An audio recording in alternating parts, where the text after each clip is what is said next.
کون سی کتاب ہے جس پر 100% ہر مسلمان کا ایمان ہے؟ نام پتا ہے؟ قرآن ہے۔ میں نے کہا اس قرآن کی کون سی سورت ہے جس کو پڑھنا دن میں کئی مرتبہ واجب ہے؟ کون سی سورت ہے؟ سورہ الحمد۔ معصومین فرماتے ہیں تمہاری زندگی کا پورا روڈ میپ ہے، اس میں پورا نقشہ دیا ہوا ہے پروردگار عالم نے سورہ حمد میں۔ اتنا پیارا نقشہ، یہاں سے اہل بیت بھی نکلتے ہیں، یہاں سے مدد بھی نکلتی، سب کچھ ہے سورہ حمد میں۔ نہ حدیث کی کتاب کھولنے کی ضرورت ہے، نہ روایت میں جانے کی ضرورت ہے، اسی سورہ حمد میں سب کچھ ثابت ہو جائے گا۔ سورہ حمد میں اتنی وضاحت ہے پروردگار عالم کی طرف سے کہ پورا قرآن تجھے تب سمجھ میں آئے گا جب تجھے سورہ حمد سمجھ میں آئے گی، تب تک پورا قرآن بھی تو سمجھ میں نہیں آئے گا۔ اب ہر مسلمان پریشان ہے، میں ہدایت کس سے لوں؟ ہادی کون ہے؟ میرے وجود کو کون جانتا ہے؟ میں اپنی روح کی اگر راستہ پوچھوں زندگی بسر کیسے کرنی ہے، وہ کون سا ڈاکٹر ہے جس کے پاس جاؤں اور مجھے میری زندگی کا علاج ملے؟ شروع کرتا ہوں۔ سب سے بڑا اعتراض جو جوانوں پہ ہوتا ہے، شیعوں پہ ہوتا ہے، تو آج کل آپ کے مہربان محمد علی مرزا انجینئر صاحب بھی بڑا کر رہے ہیں کہ یا علی مدد کہنا بدعت ہے، اور قرآن سے بتاتے ہیں بدعت ہے۔ کئی جوانوں نے کہا مولانا اس کا کوئی جواب نہیں دے رہا۔ میں نے کہا سمپل سا جواب ہے، تم قرآن سے باہر نہ نکلو، قرآن میں اللہ نے جواب دیا ہوا ہے۔ بسم اللہ الرحمن الرحیم۔ ترجمہ شروع کرتا ہوں اس میں خدا کی مدد سے۔ ترجمہ یہ نہیں ہے باللہ الرحمن الرحیم، یہ بھی ہو سکتا تھا شروع کرتا ہوں اللہ سے، نہیں، اس میں خدا سے۔ اللہ کے بیچ میں اور مدد کے بیچ میں ایک اسم ہے،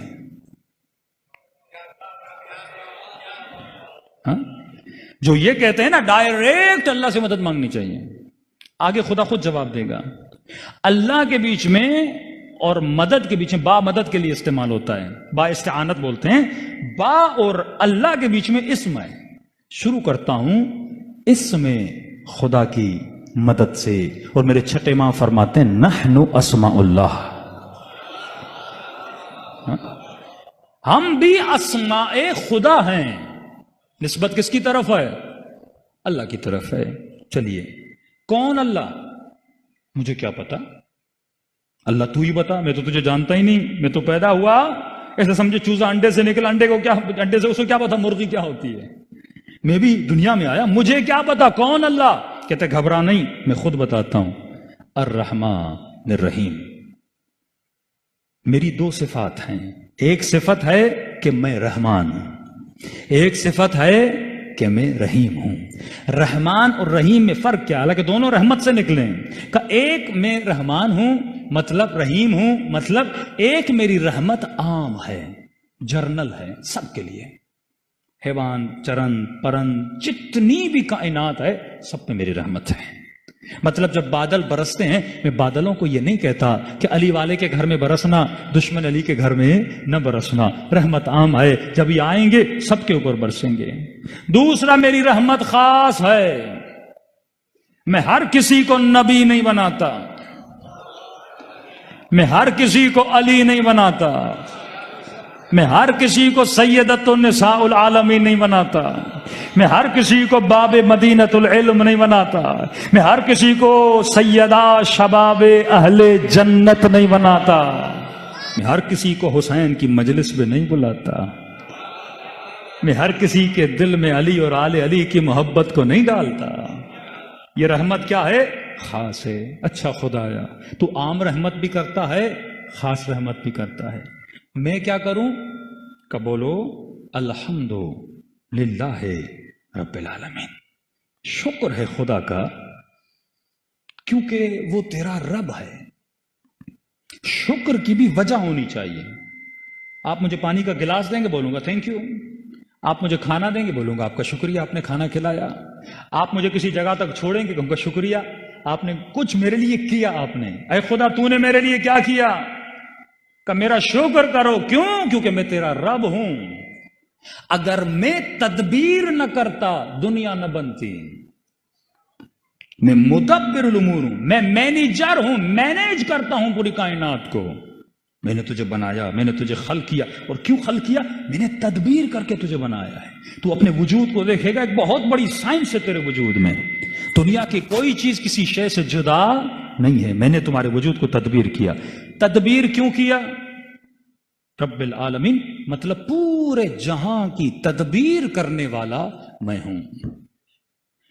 الحمدللہ رب العالمین، پھر کہتا ہے الرحمن الرحیم، میں رب اس لیے ہوں کیونکہ میں رحمان ہوں، میں رب اس لیے ہوں کیونکہ میں رحیم ہوں۔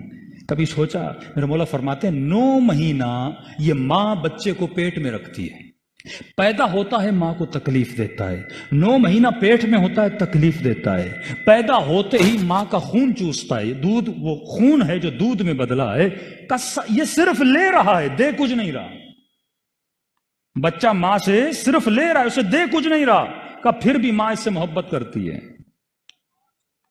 اس کی گندگی صاف کرتی ہے، اس کے ڈائپرز کو چینج کرتی ہے، ماں کو گھن نہیں آتی، اسے تکلیف نہیں آتی، وہ خوشی خوشی کرتی ہے۔ کہ مولا کیوں؟ کہ اگر وہ ماں کے دل میں رحمانیت کی صفت کو نہ ڈالتا، اس صفت کی وجہ سے یہ ماں سب کچھ کر رہی ہے۔ فرمایا میں رب ہوں، اس لیے رب ہوں کیونکہ میں رحمان ہوں، اگر میرے دل میں بندوں کے لیے رحم نہ ہوتا میں تجھے پیدا کیوں کرتا؟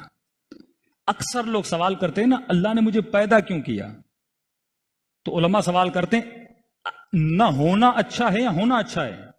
کسی چیز کا نہ ہونا اچھا ہے یا ہونا اچھا ہے؟ سب کہتے ہیں ہونا اچھا ہے۔ کہ اس نے تجھے عدم سے وجود دیا، وجود کیوں دیا؟ کیونکہ وہ رحمان تھا۔ الرحمن الرحیم مالک یوم الدین، اے میرے بندے یاد رکھنا قیامت اور یوم دین کا مالک کون ہے؟ میں اللہ ہوں۔ ٹھیک ہے خدا، میں سمجھ گیا تو نے مجھے پیدا کیا کیونکہ تو رحمان ہے، تو رحیم ہے، میں تیرا شکر کرتا ہوں کیونکہ تو میرا رب ہے، دنیا آخرت یوم دین کا مالک تو ہے۔ اب بتا تو صحیح اس یوم دین کے لیے میں کیا کروں؟ میری ڈیوٹی کیا ہے دنیا میں آنے کے بعد؟ میں دنیا میں لایا کیوں گیا؟ اللہ ہدف دنیا بتاتا ہے، کہتا اب بول ایاک نعبد وَإِيَّاكَ نَسْتَعِينُ۔ یہاں پہ وہابی شیعوں سے بڑا کھیلتے ہیں، بیچارے زبان پریشان ہو جاتے ہیں، سمپل شبہ ہے جس کا جواب میں ابھی دے دیتا ہوں۔ ایاک نعبد، یہ شبہ محمد علی مرزا نے بھی کیا، ایک کلپ بن جائے تو اس کو بھیج دیجئے گا۔ ایاک نعبد وَإِيَّاكَ نَسْتَعِينُ، ترجمہ تیری ہی عبادت کرتا ہوں، تجھ ہی سے مدد مانگتا ہوں۔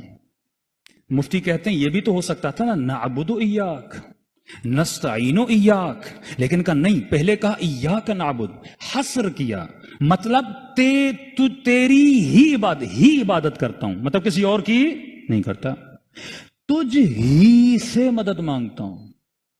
تو کہتے ہیں مطلب میں کسی اور سے مدد نہیں مانگتا، پھر تو یا علی مدد کیوں کہتا ہے؟ کیا اے خدا میں تجھ ہی سے مدد مانگتا ہوں، جب حصر کر دیا نا تجھ ہی سے مدد مانگتا ہوں، مطلب کسی اور سے، کسی، مولا علی کو تھوڑا ذہن سے باہر نکالیے، کسی اور سے مدد نہیں مانگتا، پھر تو ڈاکٹر سے مدد کیوں مانگتا ہے؟ سمپل ترجمہ ہے میں کسی سے مدد نہیں مانگتا، یہ نہیں ہے اس آیت میں کہ علی سے نہ مانگو ڈاکٹر سے مانگو، تجھ ہی سے مدد مانگتا ہوں، کہ نہیں زندہ سے مانگ سکتے مردہ سے، اس آیت میں نہ زندہ ہے نہ مردہ ہے، یہ تو تیرے فلسفے ہیں نا، یا زندہ کے لیے ہے فلاں مردہ کے لیے، اس میں تو پڑھتا کیوں ہے؟ پہلی بات تو جمپ کیوں مار رہا ہے؟ عقل مند شیعہ وہ ہوتا ہے جب یہ تفسیر بٹھا کے پڑھو نا، پہلا کام یہ کرنا اسے جمپ نہیں مارنے دینا، وہ فوراً جب مارے گا حدیث میں، فوراً سورہ ہم سے نکل کے کسی اور سورت میں جا کر نہیں، اللہ نے اسی سورت کو پڑھنے کے لیے بولا ہے، جواب بھی اسی میں ہونا چاہیے۔ میں بھی سورہ ہم سے باہر نہیں نکلوں گا، تجھے بھی سورہ ہم سے باہر نکلنے نہیں دوں گا۔ اگر کوئی اور آیت اسی طرح واجب ہوتی جس طرح سورہ ہم کو پڑھنا واجب ہے، آپ باہر نکل سکتے تھے، لیکن جب یہ روڈ میپ ہے تو کلیئرٹی بھی اسی کے اندر ہونی چاہیے، باہر نکلنے ہم نہیں دیں گے۔ اب یہ بتا، تو ماں سے مدد کیوں مانگتا ہے؟ پیدا ہوتے ہی تیری ماں تیری مدد نہ کرے تو اپنی نجاست کو صاف نہیں کر سکتا؟ تو ڈاکٹر سے مدد کیوں مانگتا ہے؟ تو انجینئر سے مدد کیوں مانگتا ہے؟ تو ریڑھی والے سے مدد کیوں مانگتا ہے؟ اے مولوی، تو مشہور ہونے کے لیے یوٹیوب سے مدد کیوں مانگتا ہے؟ تو کوئی پوچھے محمد علی مرزا سے، جب ایاک نستعین میں کسی سے مدد نہیں مانگتا، پھر یہ بٹن کیا ہے آپ دکھاتے ہو، یہ سلور ملا، یہ گولڈن ملا؟ آپ کو مشہور کرنے میں اللہ نے مدد کی تھی، انگریزوں کو یوٹیوب نے مدد کی، آپ کی مسیحیوں کے یوٹیوب نے آپ کی مدد کی، سوشل میڈیا نے آپ کی مدد کی۔ تو آپ ان آلات و اسباب کی مدد نہ لو نا پیغام خدا کو پہنچانے کے لیے۔ میں نہیں کہہ رہا میں مخالف ہوں، آیت پہ ٹکا ہوا ہوں۔ پھر ڈاکٹر کے پاس نہ جاؤ، بیمار ہو جاؤ، ایاک نستعین، کھانا چاہیے ایاک نستعین، پانی چاہیے ایاک نستعین، کسی کے پاس نہ جاؤ۔ ترجمہ اگر یہ کرو گے، کیونکہ تجھ ہی سے مدد مانگتا ہوں، تو ہر عقل مند بندے کے ذہن میں سوال ہوگا، اے خدا کس چیز میں؟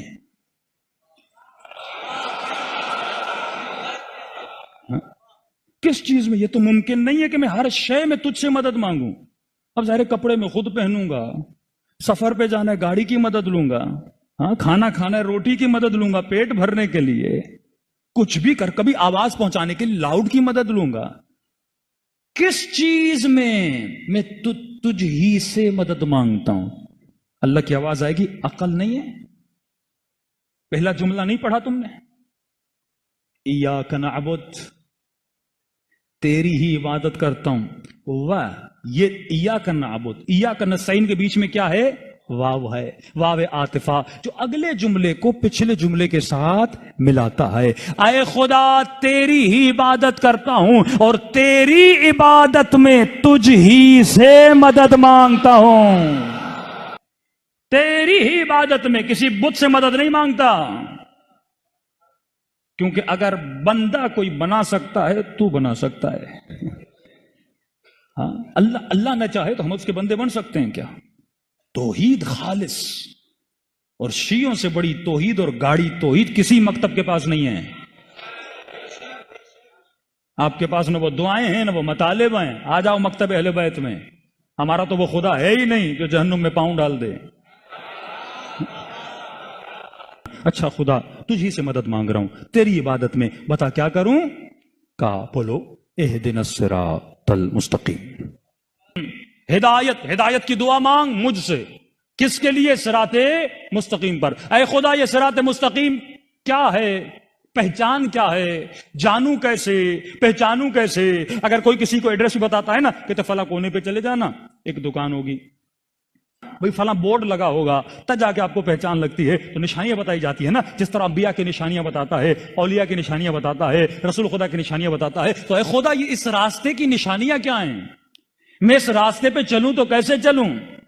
دنیا میں 100 راستے، 100 مولوی، 100 بتانے والے، 100 مفتی، تو بتا میں راستہ کیسے پہچانوں؟ کب میں تجھے راستے کی نشانی دے رہا ہوں، میں اتنا آسان کر کے بتاؤں گا تو بڑا ایزیلی اس ایڈریس پہ پہنچ جائے گا۔ یہ ان کا راستہ ہے، صراط الذین انعمت علیہم، یہ ان کا راستہ ہے جن پر میں نے اپنی نعمتوں کو نازل کیا ہے۔ چلو آپ کا ترجمہ تشریح ہم کر دیتے ہیں۔ انعمت علیہم کن کا راستہ؟ ترجمہ کرتے ہیں نا، سمپل سا ترجمہ، کسی بھی اہل سنت شیعہ کسی بھی قرآن اٹھا لیں ترجمہ یہی ہے، صراط الذین انعمت علیہم۔ اور اتنے چالاک ہیں بریکٹ میں لکھ دیتے ہیں، مطلب اللہ کو بتانے نہیں دیتے، خود پہلے بتاتے ہیں ان کا راستہ۔ بریکٹ مارنے کی کیا ضرورت ہے؟ ہم خود ہی سمجھیں گے نا، انعمت علیہم، جن پہ اللہ نے اپنی نعمتوں کو نازل کیا۔ اب مفتی کہتا ہے وہ جو پہلے ایمان لائے اللہ نعمت نازل کی، جو پہلے شہید ہوئے اللہ نے نعمت نازل کی۔ ہم نے آج تک انکار نہیں کیا کہ جنہوں نے پہلے اسلام لایا ان پہ نعمت نہیں تھی۔ لیکن تو یہ بتا، ایک مکھی پر اللہ کی نعمت ہے کہ نہیں؟ اب جب یہ بول دیا نا کہ جن پر میں نے اپنی نعمتیں نازل کی، اب ان سب کو جمع کر جن پہ اللہ نے نعمتیں نازل کی ہیں۔ دنیا کا وہ کون سا وجود ہے جس پہ اللہ نے نعمت نازل نہیں کی؟ آپ بتاؤ تو صحیح۔ ایک کبوتر پہ بھی اللہ کی نعمت ہے، زمین پر بھی اللہ کی نعمت ہے، سارے مسلمانوں پر اللہ کی نعمت ہے، تو کیا میں سب کے راستے پہ چلوں؟ نعمت تو اللہ، کون سب؟ یزید پر بھی اللہ کی نعمت ہے نا، یہ زبان، یہ ہاتھ، یہ وجود، یہ اللہ کی نعمت ہے نا۔ تو کل یزید بولے میرے اوپر اللہ کی نعمت ہے، تو بولے گا انعمت علیہم۔ اگر یہ ترجمہ، جب آپ ایک لفظ عام بولتے ہو نا، مثلا ایک چیز کا عام ترجمہ کا، تو عام میں سب آتے ہیں، پھر اللہ پر واجب ہے اس کو تخصیص دے، خاص کرے۔ مثلا میں بولتا ہوں یہ پیسے ہیں مومنین کے لیے، تو آپ پوچھو گے مولانا کون سے مومنین؟ کراچی والے، حیدرآباد والے، ایران والے، کس کے لیے آپ ڈونیشن دے رہے ہو؟ اب بولوں گا ایران والے، ایران میں بھی کون سے؟ قم والے، مشہد والے۔ تو ایڈریس جب دو گے تو اس بندے تک پہنچو گے۔ تو کا صراط الذین، خدا کی قسم قرآن نے وہ کڑی لگائی ہے، نہ کوئی مفتی نکل سکتا ہے، نہ کوئی مولوی بھاگ سکتا ہے۔ کہا صراط الذین انعمت علیہم، ان کا راستہ جن پر میں نے اپنی نعمتوں کو نازل کیا۔ تو میں سوال کروں گا پروردگارا، تو نے نعمت تو عارف کاظمی پہ بھی کی، تو نے نعمت آیار سیما برگاہ میں آنے والوں پر بھی کی، تو نے نعمت انسانوں پر کی، تو نے نعمت حیوانوں پر کی، تو نے نعمت پرندوں پہ کی، تو نے نعمت چونٹیوں پہ کی۔ دنیا کا کوئی ایسا وجود نہیں ہے جس پہ تیری نعمت نہ ہو۔ اب بتا تو صحیح، ان سارے نعمت والوں میں سے میں کن کے راستے پر چلوں؟ ذرا ایڈریس کو کلیئر تو کر دے۔ تو اللہ کی آواز آئی، گھبرانے کی ضرورت نہیں ہے، میں دو صفت بتا کے جا رہا ہوں، جن کے اندر یہ دو صفات ہیں وہ نعمت والے ہیں۔ خدایا صفت تو بتا۔ آواز آئی انعمت علیہم غیر المغضوب علیہم، پہلی صفت یہ ہے میں ان پہ کبھی غضبناک نہیں ہوا۔